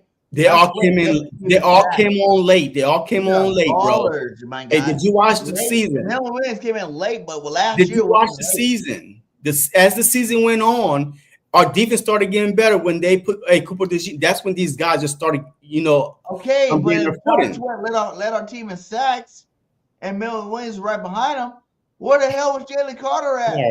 All right. Hey, it's time to wrap this up, man. It's time to wrap this up. All night about nothing. I love Jalen Carter, and I love him on our team. But all I'm saying is, if Jordan Davis does what he does, what he's been doing since day one, which we drafted him for since day one. We drafted Jordan Davis to be a run stopper because we didn't have no run stopping DTs on our team. And he's done that since day one. But something clicked last season, at the end of the season and through the playoffs, where he started to get sacks finally. He's been doing it since day one so much like 10 years. That he got benched for Milton Williams. That's how dominant JD was. He got benched for Milton Williams. That's how dominant he was. League, so Milton Williams played more because he wasn't on the pass rushing side yet. No. Because JD couldn't be on the field. He's fat. I'm going to say it. He was fat as fuck. He was 360 pounds fat. Look at the guy right now that Tampa Bay just drafted. He's supposed to be the new stop-run guy. He can't even practice with the team because he's too fat. He's walking laps with Tampa Bay right now. Oh, yeah. The tush-push stopper. But JD has been dominating since year one. Stop saying dominated. Stop. You are giving in year one. We went to the Super Bowl that year. We had to go get Ndamukong Suh and Linval Joseph when JD got hurt. We had to go get 2 Pro Bowl players to replace what he did his rookie year. Is what I'm saying. Like, if Jalen Carter goes out, we got other pass rushing defensive tackles that can produce the same number. Milton Williams can still produce that many sacks because I think Milton had more sacks than Jalen Carter. So what I'm saying is you can't devalue the run-stopping part of JD because we had to get 2 Pro Bowlers to do what he did when he left. And he's still been doing that. Every time Jordan Davis in the game, he stopped the run. And if he adds that power rush I hear you, brother. Season last year to his game this year, it's a wrap, my guy. All right. Hey, don't ever use JD with dominating. Taking over, overpower. I mean, wrecking games. Those are things that dominating, and he can't do none of that shit. But hey, you know what I saw was JC. You are skipping the whole season. You skipped the whole season and went to the playoffs. He had more sacks in the playoffs than Carter. All right. Okay. Did he not? Man, you know what? I might take me an aspirin. Like, I've spent 20 minutes of you making my head hurt even worse. All right. So, hey, what else we got? Hey, I think that's it, man. You know, wait, hold on real quick. Let's bring that up real quick. Again, the unofficial director for defense, Zach Bond. Trotter Jr., though, I think, but they got Trotter Jr. See, now this is where, this is where your thing is. Let me see. Yeah, I guess. But they got Campbell behind Zach Bond. But I'm going to tell you that right now. A Trotter Jr. is not starting over Campbell. I think he is. He's not. For week 1. He's not. For week 1. He's not. Because I think they're going to slowly bring Campbell along. Because Campbell's already practicing edge rushing too. But Vic Fangio is saying because of that. But Vic Fangio is saying it's our fault. We putting too much on his plate because now we try to make him an edge rusher too. But if you strictly make him a linebacker with Zach Bond, he's better than Trotter already right now. Yo, they got to tell this dude to slow down. Stop running your own guys over. He's dominating. Now, that's the word you use. He's dominating in training camp. He's dominating vets already as a rookie.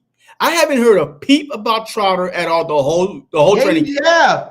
No, I haven't. Trotter been dominating at linebacker, my guy. Who said that?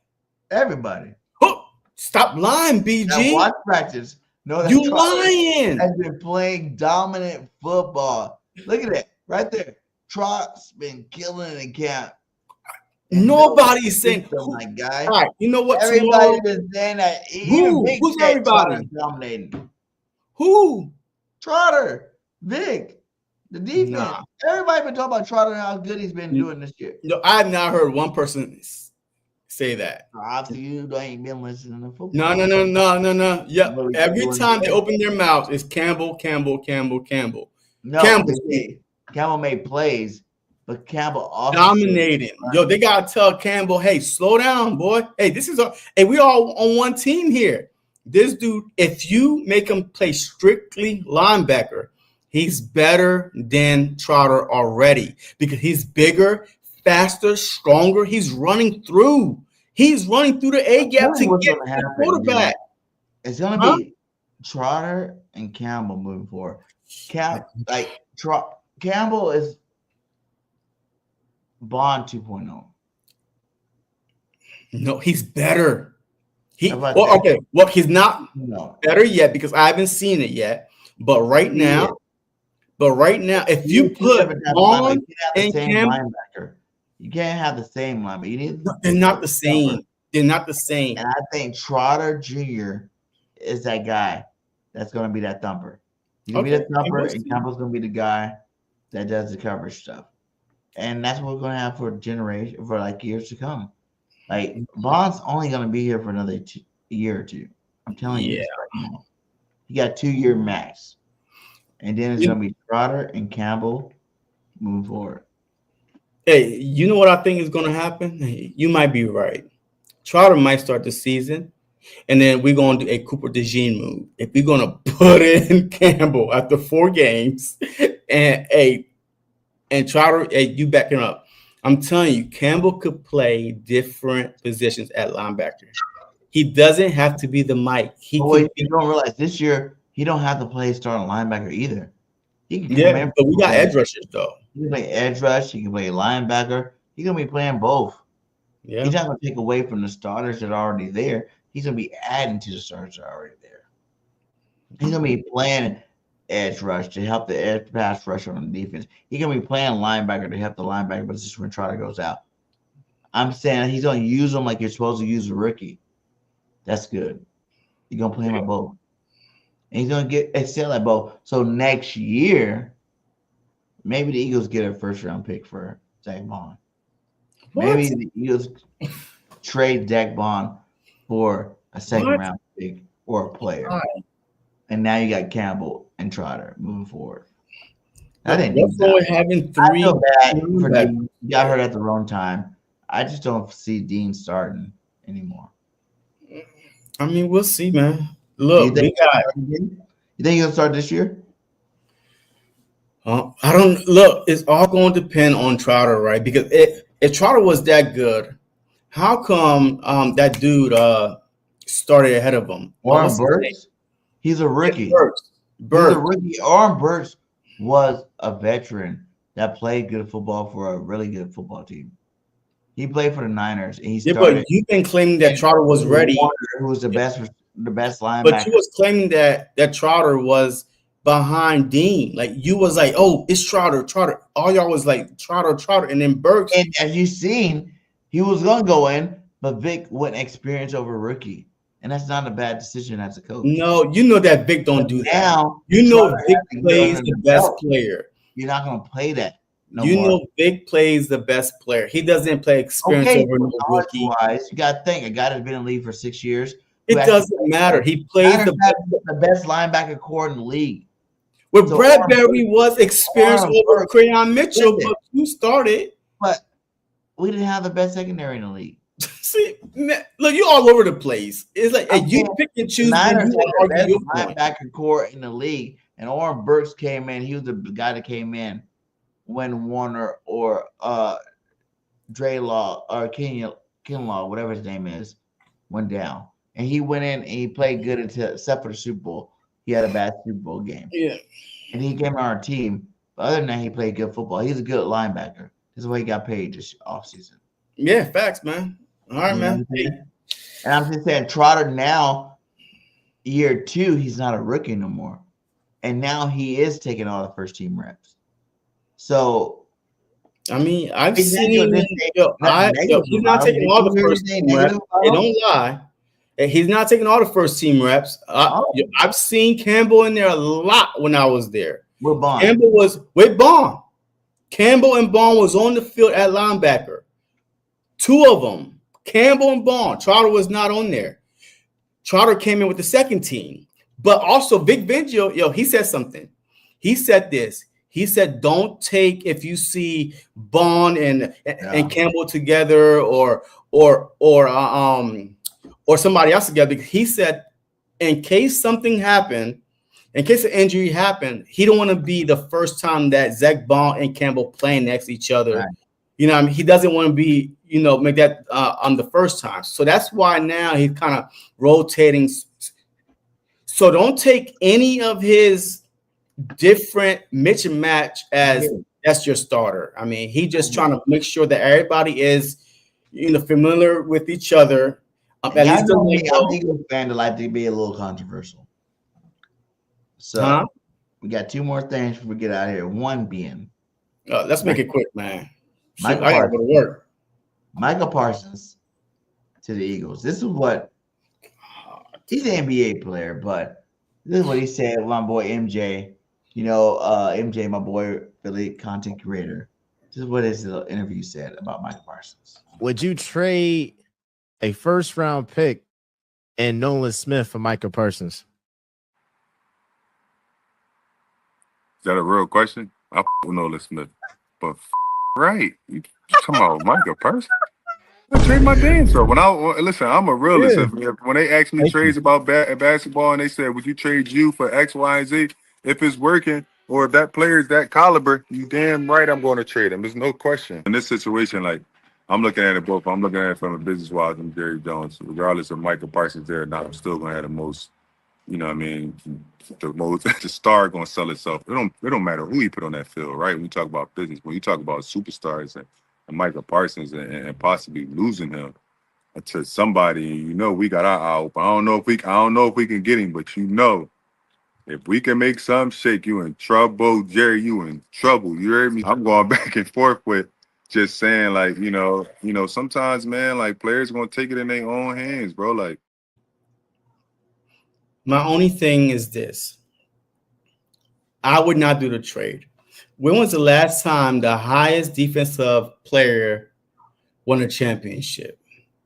Because you are giving up Nolan Smith, and it's not only going to be one first-round pick, it's going to be multiple, and you got to pay him, along with Carter that's coming up, along with a lot of rookies on the defense coming up. Why would you financially hurt yourself like that when Micah Parsons wants to be making 40 plus, maybe 43, $45 million a year? Why would you do that? Like, especially we won a Super Bowl without Micah Parsons, that in the playoffs, he's MIA. Nolan Smith already had more sacks. One playoff run, Nolan Smith already have more sacks than Micah Parsons already. But go ahead. And I get that, and I respect all that. But what y'all don't realize is, if Nolan Smith comes out and balls out this year, you're looking at the same contract. No, you're not. Yeah, you are. No, you're not. Listen. Check this out. If Nolan Smith does what we want him to do in Philadelphia this year, being number one, lead the team in sacks, which we want him to do this year, which would mean he's tops in the league in sacks. He's going to get the same contract. No, he's not. His contract's coming up too. No, he's what not. What are you talking about? You're delusional. He's not going to get the same. If you've been good and you're about to get a new contract, opposed to if you're young. It doesn't matter if you're young or old. If you're the top player at that position, you're going to get the highest paid. No, you're not. That's not how it works. Nolan Smith comes out and get double-digit sacks. Where we already played the video where Nolan talked about, 12 sacks ain't enough. That's low. If Nolan Smith comes out and gets 17 sacks this year, I promise you, he gets number one defensive end. No, he's not. No, he's not. Micah Parsons is going to want number one defensive end money. But Micah Parsons, since he's been in the league. Y'all can lie to yourselves and not believe it, but it's the same money. No, it's not. No, it's not. Right now, it's not the same money. And guess what? If we trade for him right now, we ain't paying Barker that money unless we trade him and we have to redo his contract right now. And this is why I don't like having this. Howie likes to jump in front of the game, in front of the market. So why not get a market parcel where you can reschedule? You can do a nice contract for him where he feels like he's getting paid, whatever, moving forward, instead of waiting to the end of next year when new defensive pass rushers get new contracts. Everybody know every year you wait, it's more money. Period. If you wait to the end of this year, guess what? Mike will be worth more. But I'm telling you, unless you don't believe that Nolan Smith is that dude. Now, if you don't believe that, of course he's not getting Micah Parsons money. But if you listen to Nolan, and if you believe that Nolan's going to be that guy that you think he's going to be, and that's the reason why you don't want to trade him, then he's getting that type of money. No, he's not. No, he's not. Stop saying that. He is. No, What the hell he's are you not. talking Because about? because If he's the number one sack guy this year, listen. he's getting that money.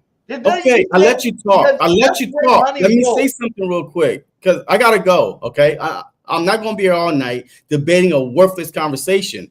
The reason why he cannot get the same money, Myles Garrett, TJ Watt, those guys were Defensive Player of the Year. Michael Parsons top 3 since he's been in the league in sacks. Nolan Smith, I don't care how big of a year he had this upcoming season. He can have 30 sacks for Christ's sake. No. It doesn't mean that he's going to make the same money as those type guys for 1 year of production. He's not going to do it. It's not going to happen. That's not how the market works. It does work that way. It's not for 1 year. Not for 1 year production. He's one of the highest paid quarterbacks, JC. Why do you think Trevor Lawrence? He ain't did shit. Because that's the highest paid quarterback. Because the market goes by the next year. If it's time for you to get paid, and you're a talented player, you get paid the market. And the market for defensive no. You can't compare. You can't compare quarterbacks. You cannot compare quarterbacks. Okay, you can't. All right, let's throw that out here. Okay. Dak Prescott is the highest paid quarterback, no production. So shut up with that. So I just threw that out right there. Dak Prescott. He's not the highest paid quarterback no more. He is the highest paid quarterback. Trevor Lawrence makes more. No. Dak Prescott is the highest paid quarterback in the NFL. Do your research. And number 2, he has not done nothing, but that's the market for quarterbacks. So you cannot compare quarterback for 1 year production for an edge rusher. What are you talking about? He's been in Pro Bowls. He's led the league in like yards. He just sucks in the playoffs. He's Tony Romo. Michael Parsons, he sucks in the playoffs. Michael Parsons sucks in the playoffs. Exactly. So what are you talking about here? Listen, Michael Parsons is not TJ Watt. He is not Myles Garrett. That's the reason why I'm telling you the contract, if Nolan Smith balls out this year, is going to be the same contract. No, he's not. Michael Parsons is younger than TJ Watt, Bosa, Garrett, and he's number 3 in total sacks since he's been in the league. Double-digit sacks year after year. Defensive player runner-up. Defensive rookie of the year. So like the resumes are different, but he's producing every year up into his contract. He's producing. I'm spilling facts. You don't want to listen to facts. You want to argue. I'm telling you facts here. So every year he's in double-digit sacks. Defensive player of the year, runner-up, defensive rookie. His resume. Listen, I'm not done speaking facts. You talking feelings. I'm speaking facts. So you cannot go off of 1 year of Nolan Smith and assume that he's going to get $40 million a year for 1 year production. That's not how the market works. Josh Sweat and Milton Williams. What just happened to Milton? Milton Williams is the highest paid Patriot ever. And he was a third damn defensive tackle. My guy, that's the market. The paychecks are bigger because the money is bigger. With more money for salary caps, that means you can pay players more money. So if you're looking at that, Milton Williams is the highest paid. He makes more money than Tom Brady made. And Tom Brady got what? 5 rings with the Patriots, my guy. So what are you talking about? What you talk about is not the making up. And you're all over the place. You all over the place. You all over the place. And I'm telling you, if Nolan Smith goes out, gets double-digit sacks like Josh Sweat just did when he went to Carolina and just got paid buku money, he's gonna be a buku money. And even if you want to say, oh, well, he made $4 million less or $5 million less than Parsons. Who gives a fuck? Parsons is that dude. Like, I don't know what you're talking about right now. I done checked out a long time ago because you're not making no sense. You everywhere. You talking about Tom Brady, Milton Williams. I'm trying to stick to one thing. That's not how it works.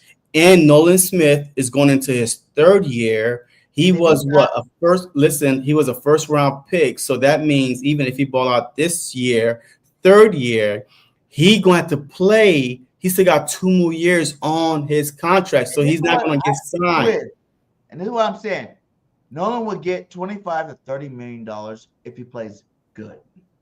Not next year. He got to play another year. He's a first-round pick, right?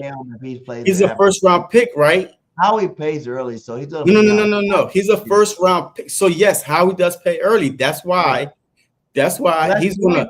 This year is his third year, going in his third year, and then he's going. Big money, this right? year is his third year, going into his third year. The thing is, you got 1 year of Parsons, right?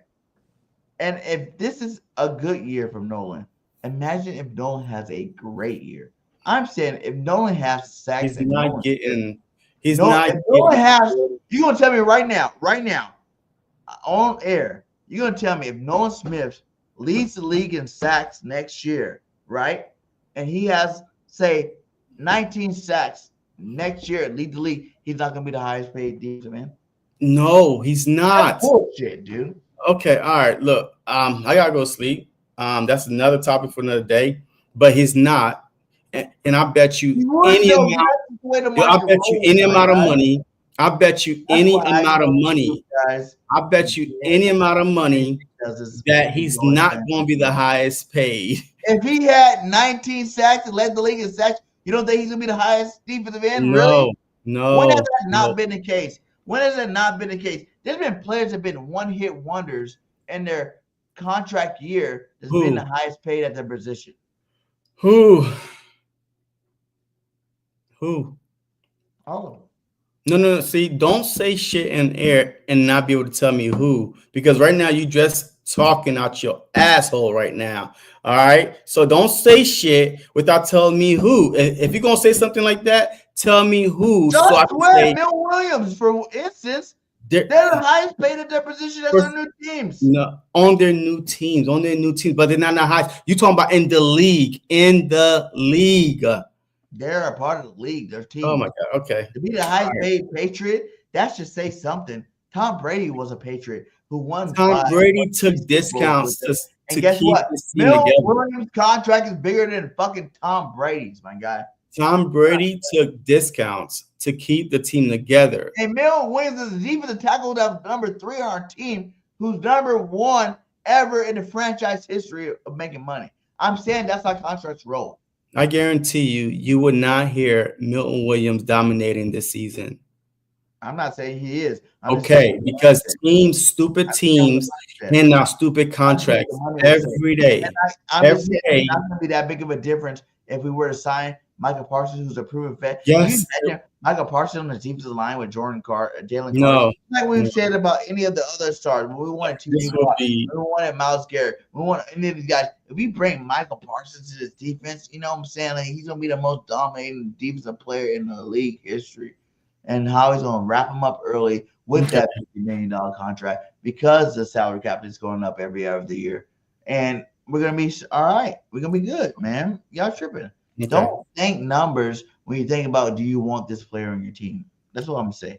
Don't think numbers. You're being unrealistic. There's no okay. All right. I'm not going to go through this. I got to go. Hey, we got to get out of here. But before we get out of here, I want to show you what the Philadelphia Eagles look like on Madden. Since Madden's about to drop. And if y'all want to drop your gamer links, because I will beat any of you mother uppers in Madden.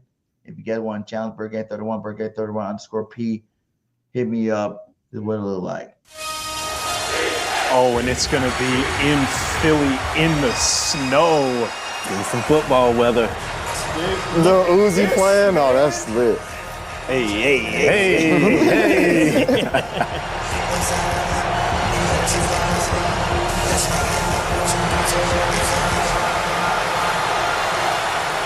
Presentation's actually crazy. This pregame is nuts in the snow. Nobody's gonna skip the pregame. No. Nobody.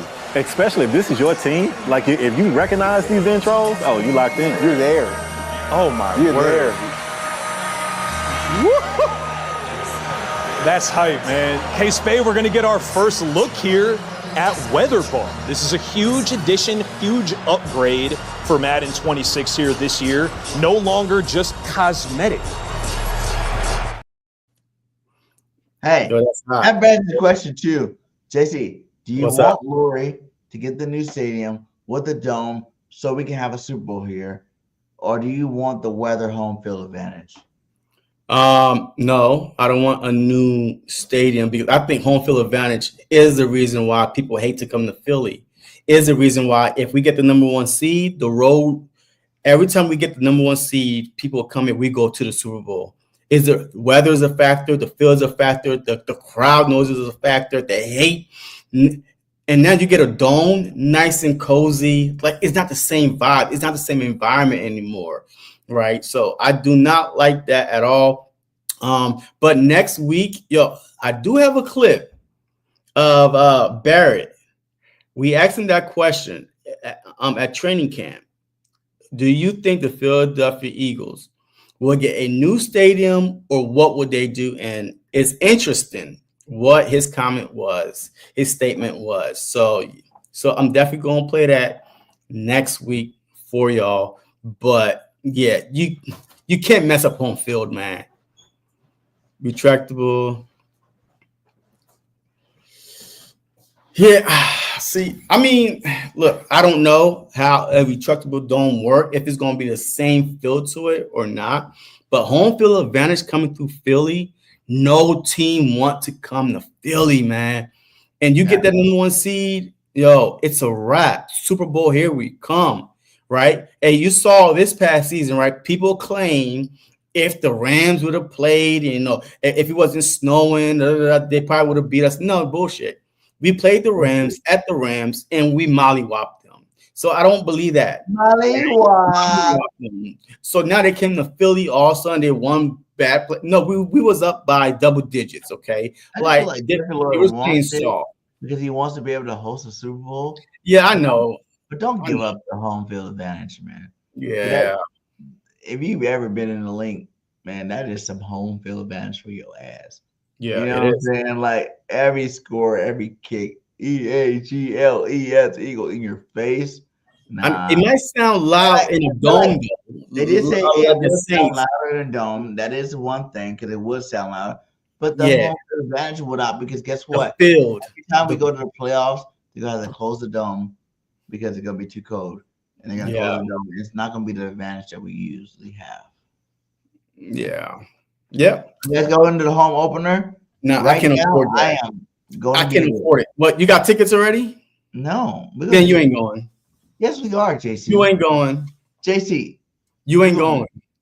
Do you got tickets already? You don't have to get tickets already. Tickets are cheaper when you go to the game. You flying from where? You flying from where? Alabama. Okay, so you flying. I'm getting tickets. Again, hotel. I'm getting it for my birthday. My birthday is August 16th. Make sure you guys super chat and give out super thanks and all that good stuff to help me get my tickets for the game. I'm going. I don't give how much I gotta pay. I'm going. All right. Oh my God. Well, I'll see you on TV. You're gonna be there too, and we're doing a truth. Wait, are you paying for my ticket? You got the money, my guy. Well, I'm not gonna be there. What, really? You gonna go to Brazil game 1? Yeah, Brazil was playing. You go to the home link. Yeah. Yo, look, I spent a whole week in Brazil. A whole week on the beach, shopping, talking Espanyola, you know what I mean? On the beach and stuff like that. Ocean view, you know what I mean? No, I'm not doing none of that in Philly. Like, I'm not, no. I rather wait, save my money for the playoffs, and then follow them throughout the playoffs. I'm gonna be there. Eagles girl, I'll see you there. Come to 4th of July tailgate. We're gonna do a live, whether JC's there or not, because I'm gonna be there, and JC's just gonna participate from home. I think Simone is gonna be at the home opener. Her birthday weekend too. Yeah.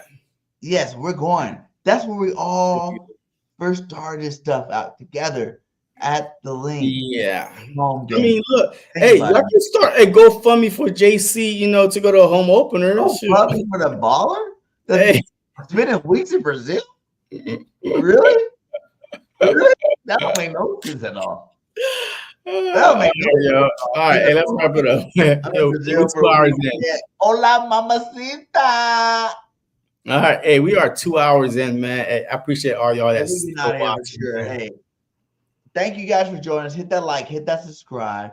Fly Eagles fly. I gotta get out of here before this thing hits 2 hours because I can't edit the videos. But not that. All right, go Birds. Peace.